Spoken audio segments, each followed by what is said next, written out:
Friends, இங்கே சிங்கப்பூரில் ஷென்ஷாட் market வந்து எல்லாத்துக்குமே தெரியும். அந்த மார்க்கெட்டு எப்படி ஃபேர் ப்ரைஸு, நம்ம எப்படி டிபார்ட்மெண்ட் ஸ்டோரு, சூப்பர் மார்க்கெட்டு சொல்லுவோம்ல, அது மாதிரி இதுவும் ஒரு சூப்பர் மார்க்கெட்டு. ஆனால் பேர் பார்த்தீங்கன்னா ஷென்ஷான் மார்க்கெட் சொல்லிட்டு சொல்லுவாங்க. இது வந்து பிரான்ச்சஸ் நிறையா இடத்துல இருக்குது. அதாவது சிங்கப்பூர்லேயே நிறைய இடத்துல இருக்குது. இந்த மார்க்கெட்டை வந்து எதுக்கு ஷென்ஷான் மார்க்கெட் சொல்கிறாங்க, வேறு ஏதாச்சும் பேர் வச்சுருக்கலாம்ல, எதுக்கு வந்து இதோட ஃபவுண்டர் யார் அப்படின்னு சொல்லிட்டு பார்க்கலாம். ஷென்ஷான் அப்படின்னா, ஷென்னா பார்த்தீங்கன்னா ஒரு வந்து விக்ட்ரி அப்படின்னு ஒரு ஹாக்கின்ல வந்து அந்த வேர்டுக்கு அர்த்தம். அதே மாதிரி சியான் அப்படின்னா பிரதர்ஸ் அப்படின்னு அர்த்தம். அதாவது சைனீஸ் மாதிரி அது ஒரு லாங்குவேஜ் ஹாக்கின்னு சொல்லிட்டு. இங்கே சிங்கப்பூரில் வந்து நிறைய பேர் அந்த லாங்குவேஜும் வந்து பேசுவாங்க. அதனால் இது வந்து விக்ட்ரி பிரதர்ஸ் இந்த 2 வார்த்தையும் தான் அவங்க பேரெலாம் வச்சுருக்காங்க. எதுக்கு அப்படின்னா, ஏன்னா மிஸ்டர் லிம் ஹாக்குங்கிறவர் வந்து 1985 வந்து அவங்களோட பிரதர்ஸோடு சேர்ந்து ஒரு ஸ்மால் ஷாப் வந்து ஓப்பன் பண்ணியிருக்காங்க. அது என்ன அந்த ஷாப்பில் பண்ணியிருக்காங்கன்னா, போர்க் வந்து சேல் பண்ணுற மாதிரி வந்து ஷாப் பண்ணியிருக்காங்க. அவங்க பிரதர்ஸும் சேர்ந்து வந்து இந்த இதை க்ரோத் பண்ணனால அவங்க பிரதர்ஸோட நேமையே அவர் வந்து அந்த ஷாப்புக்கு வந்து வச்சுட்டார்.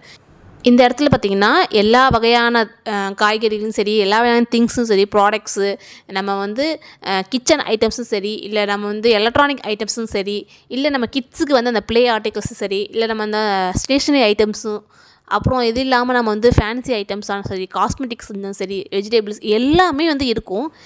2வது பார்த்தீங்கன்னா, இது வந்து 24 ஹவர்ஸுமே இருக்கும். இப்போ நீங்கள் நைட் 12 மணிக்கு போகிறீங்க, 11 மணிக்கு நீங்கள் வேலை முடிஞ்சு வரீங்கன்னா, அப்போயுமே அந்த ஷாப் வந்து ஓப்பனில் தான் இருக்கும். அப்போயுமே ஆளுங்களாம் இருப்பாங்க. பில் கவுண்டரில் வந்து இருப்பாங்க, ஆளுங்க உள்ளேயும் இருப்பாங்க. ஃபுல்லாக லைட்டிங்லாம் போட்டிருப்பாங்க. எந்த பயம் எந்த இதுவுமே தேவையில்ல. 24 ஹவர்ஸுமே வந்து இந்த ஷாப் வந்து இருக்கும். அதனால நம்ம வந்து எந்த டைம் வேணால் ஈஸியாக வந்து பர்ச்சேஸ் பண்ணிக்கலாம். செகண்ட் பார்த்தீங்கன்னா, இது வந்து க்யூவில் நின்று நம்ம பில்லு போட்டு வரணும். க்யூ வந்து ரொம்ப க்ரௌடிங்காக இருக்கும், ரொம்ப நீளமாக இருக்கும், ரொம்ப வெயிட்டிங் ஹவர்ஸ் வந்து ஆகுது அப்படின்னா, செல்ஃப் கவுண்டர் வந்து இருக்குது. செல்ஃப் கவுண்டரில் பார்த்திங்கன்னா, நம்ம வந்து ஒரு பொருளை எடுத்துகிட்டு ஸ்கேன் பண்ணிவிட்டு நம்ம வந்து ப்ரைஸ் எவ்வளோ ப்ரைஸு அதை வந்து காட்டும். அதை வந்து நம்ம பே பண்ணிவிட்டு நம்மளுக்கு வந்து பேக் வேணுமா, இல்லை நம்ம வேணான்னு சொல்லிட்டோம்னா ஓகே, இல்லை வேணும்னா அதுக்கு ஒரு அமௌண்ட் போட்டுட்டு அந்த பேக்கு நம்ம வந்து வெளியே வரும். வெளியே வந்துட்டு நம்ம பார்த்திங்கன்னா நம்ம எவ்வளோ காயின்ஸை போட்டாலும் அக்செப்ட் பண்ணிக்கும், நம்ம கார்டும் அக்செப்ட் பண்ணிக்கும், நம்மளோட கேஷும் அக்செப்ட் பண்ணிக்கும். எல்லாமே பண்ணிவிட்டு நம்ம வாங்கிட்டு வர வேண்டியதான். இதில் என்னென்னா, நம்மளுக்கு அது ஈஸியாக இருக்கும். ஆனால் அதில் ஒரு டிஸ்அட்வான்டேஜ் என்ன அப்படின்னா, நிறைய பேர் பார்த்திங்கன்னா கேஷியராக வந்து ஜாப் வந்து தேடிட்டு இருப்பாங்க. இது மாதிரி செல்ஃப் கவுண்டராக வச்சுக்கிறோம்னா, அப்போ அவங்கவுங்களே போடும்போது அந்த ஒரு வேக்கன்சி வந்து அங்கே வந்து குறையுதில்லை. அதனால் பார்த்திங்கன்னா, இங்கே ஷென்ஷான் மார்க்கெட்டுன்னு இல்லை, நீங்கள் மற்ற இடத்துல பார்த்திங்கனாலுமே இங்கே சிங்கப்பூர் பொறுத்த வரைக்கும் கொஞ்சம் ப்ராடக்ட்ஸ்லாம் கொஞ்சம் எக்ஸ்பென்சிவாக தான் இருக்கும்.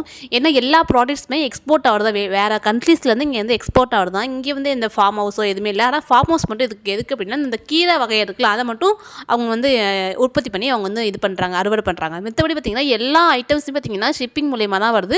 அதர் கண்ட்ரீஸில் தான் எக்ஸ்போர்ட் ஆகுது. அதனால தான் ஏதாச்சும் ஒரு பொருள் எடுத்தாலும் பார்த்திங்கன்னா அதோட காஸ்ட் வந்து அதிகமாக இருக்குது. எனக்கு பர்சனலாக பிடிச்ச விஷயம் என்னென்னா, ப்ரைஸ் டேக் இருக்கும். நம்ம ஏதாச்சும் ஒரு பொருள் எடுத்தாலுமே அது வந்து ப்ரைஸ் டேக் இருக்கும். இப்போ சப்போஸ் நம்ம கத்திரிக்காய் எடுக்கிறோம், வெண்டைக்காய் எடுக்கிறோம் அப்படின்னாலுமே அதில் வந்து ஒரு ப்ரைஸ் டேக் இருக்கும். அதனால் நம்ம ஈஸியாக வந்து இந்த ப்ரைஸை பார்த்து எடுத்துக்கலாம். இதே நம்ம வேறு ஷாப்புக்குலாம் போனீங்க அப்படின்னா, நம்ம ஏன் தமிழ் கடைக்கே நீங்கள் போனீங்கன்னா நம்ம வந்து எல்லாமே நம்ம திங்ஸ்லாம் வாங்கணும், எதுலேயுமே ப்ரைஸ் டேக் இருக்காது. கடைசியாக பில்லு போடும்போது தான் பார்த்திங்கன்னா, இந்த ரேட் வந்து இவ்வளோ இதா அப்படின்னு சொல்லிட்டு நம்ம பார்க்க மாதிரி இருக்கும். அதனால நம்ம இது பார்த்திங்கன்னா வந்து ஈஸியாக வந்து ப்ரைஸ் டேக் பார்த்துட்டு நம்மளுக்கு எது வேணுமோ, எது எவ்வளோ அமௌண்ட்டோ நம்ம வந்து ஃபுல்லாக டிஃப்ரென்ஷியேட் பண்ணிட்டு நம்ம ஈஸியாக வந்து எடுத்துக்கலாம். அதனால் எனக்கு ரொம்ப பிடிச்ச விஷயம். 2வது பார்த்திங்கன்னா, எல்லா வெரைட்டியான வெஜிடபிள்ஸுமே இருக்கும். அதாவது பார்த்திங்கன்னா, இந்தோனேஷியா, தாய்லாந்து, மலேசியா, இந்தியா எல்லாமே எல்லா நாட்டுக்காரங்களுமே வாங்குற மாதிரி எல்லா வெஜிடபிள்ஸுமே வச்சுருப்பாங்க. அது வந்து ரொம்ப பிடிச்ச விஷயம். ஆச்சரியமாகவும் இருக்கும்.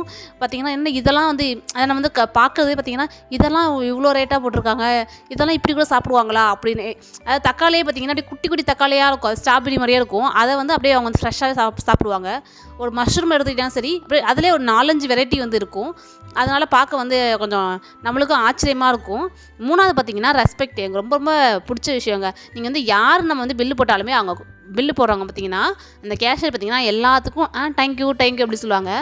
ஆனால் எனக்கு இங்கே என்ன சொல்கிறது, நம்ம தமிழ் கடைக்கு இந்த வீடியோ நீங்கள் பார்த்தாலும் சரி, நீங்கள் தமிழ் கடைக்கு போய் பில்லு போட்டிங்கன்னு வச்சுக்கோங்க. இப்போ எனக்கு மட்டும் இல்லை, இப்போ இதே என் ஃப்ரெண்ட்ஸுக்குமே அப்படி தான். நீங்கள் பார்த்தீங்கன்னா அவங்க வந்து பில்லு போட்டாங்கன்னா அவங்க வந்து இந்த இது நம்மளுக்கு முன்னாடி சைனீஸ் வந்து பில்லு போட்டு போகிறாங்கன்னா, okay thank you sir, thank you madam அப்படிங்கிறாங்க. நம்மளுக்கு வந்து நான் மேடம் சார் அப்படின்னு சொல்ல எதிர்பார்க்கல. நம்ம பாட்டுக்கு இது இவ்வளோதான் ஒரு என்ன சொல்கிறது, ஒரு அவங்க இதை நம்ம சும்மா கொடுக்குற மாதிரி தான் அவங்களுக்கு அவ்வளோ ட்ரீட் பண்ணுவாங்க. ரொம்ப இதாக இருப்பாங்க. ஆனால் என்ன பண்ணுறது, நம்மளுக்கு வந்து இந்த ஷாப்பில் பார்த்திங்கன்னா நம்மளோட ரைஸ் வந்து இருக்காது. நீங்கள் தமிழ் கடையில் தான் அந்த நம்மளோட ரைஸ் வந்து இருக்கும். அதனால் பார்த்திங்கன்னா நாங்கள் வந்து ரைஸ் மட்டும் தான் நான் தமிழ் கடையில் வாங்குவோம். மற்றபடி இந்த கீரைலாம், அந்த முருங்கைக்கீரை, நம்ம யூஸ் பண்ணுற கீரையெல்லாம் இங்கே வச்சுருக்க மாட்டாங்க. அதை வந்து நம்ம தமிழ் கடைக்கு போய் வாங்குற மாதிரி இருக்கும்.